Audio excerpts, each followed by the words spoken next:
આમ જો જય શ્રી કૃષ્ણ કર, જય શ્રી કૃષ્ણ કરો, કરો દીકો, એકવાર કરો, કરો બધા. 3.5 મહિનાનો શ્લોક, જેને જન્મથી અન્નનળીની બીમારી કે જેમાં અન્નનળી બની જ નહોતી, એટલે આવું બાળક જ્યારે જન્મે ત્યારે ધાવણ ન લઈ શકે, લાળ બાર મોઢામાંથી પડ્યા કરે અને જો અથડાય તો શ્વાસોશ્વાસમાં જાય, શ્વાસોશ્વાસ વધી જાય, બાળક ભૂરું પડી જાય અને ઘણી બધી વખતે જીવનું જોખમ પણ હોય.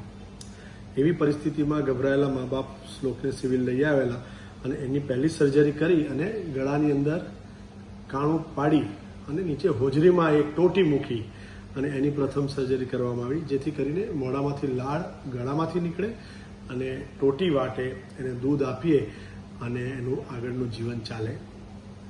ધન્ય છે એની માને, જેને દર 2 કલાકે એને ફીડિંગ આપી અને એની હોજરી મોટી પણ થાય, સાથે સાથે એની જે રિક્વાયરમેન્ટ હોય એ પ્રમાણે એને ફૂડ મળે. આ ઓપરેશન જનરલી 8 મહિનાથી માંડીને 1 યર સુધી જ્યારે બાળક બેસતું થાય અને એનું વજન સારું હોય ત્યારે કરી શકાય, પરંતુ શ્લોકના કિસ્સામાં એ લગભગ 3.5 વર્ષે કરવું પડ્યું. એનું વજન વધી પણ નહોતું રહ્યું. માતા પિતા ખૂબ મહેનત કરી રહ્યા હતા, બધી જ કોશિશ કરી રહ્યા હતા. ઘણીવાર ઝાડા થઈ જાય, એના હિસાબે પાછું વજન ઉતરી જાય. અંતે એનું વજન સ્વસ્થ થતાં શ્લોકનું ઓપરેશન કરવામાં આવ્યું. જે અન્નનળી બની નહોતી એને હોજરીમાંથી અન્નનળી બનાવી અને એને ગળાના ભાગમાં, જે ગળાની અન્નનળી હતી એની સાથે જોડી અને ખૂબ કોમ્પ્લેક્સ કહી શકાય એવું ઓપરેશન કરવામાં આવ્યું. અમારી સાથે ડૉક્ટર જયશ્રીરામજી હતા અને એનેસ્થેશિયામાં ડૉક્ટર નિલેશે સંભાળ્યું અને અમારી ટીમે આ ઓપરેશન એમ કહીશું કે એટલું જટિલ કે અંદાજિત 5 કલાક થયેલા. એની અંદર ફેફસાને ડેમેજ થવાના ચાન્સ હોય, હૃદયને ડેમેજ થવાના ચાન્સ હોય, ધોરી નસને ડેમેજ થવાના ચાન્સ હોય. એની સાથે સાથે ઓપરેશન પછી પણ કોમ્પ્લિકેશન્સ થઈ શકતા હોય છે. માઇનર કોમ્પ્લિકેશન્સ તો થતા હોય છે, પરંતુ શ્લોકના કિસ્સામાં કોઈ પણ જાતનું મેજર કોમ્પ્લિકેશન જોવા ન મળ્યું અને ધીરે ધીરે શ્લોકે મોઢેથી ખોરાક ખાવાનું ચાલુ કર્યો. એમ કહીશું કે 3.5 વર્ષે એને મોઢાથી ખોરાક લીધો જે એની હોજરી સુધી ગયો અને એમ કરી અને પેટમાં ગયો. એટલે 3.5 વર્ષે જ્યારે એને ખાવાનું ચાલુ કર્યું તો આઈસ્ક્રીમ ખાવાનો એટલો બધો શોખીન કે એનો પહેલો વિડીયો જે મેં લીધેલો એમાં એ આઈસ્ક્રીમ જ ખાતો હતો.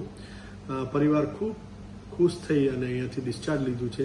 પ્રાઇવેટમાં એમને ઘણીવાર કોશિશ કરેલી તો 8 થી 10 લાખ રૂપિયાનો ખર્ચો કર્યો, પરંતુ અહીંયા આપણી સરકારી હોસ્પિટલની અંદર નિઃશુલ્ક રીતે ઓપરેશન થઈ ગયું અને પરિવાર ખૂબ હસતા મોઢે ખુશ થઈ અને એને ઘરે લઈ ગયા.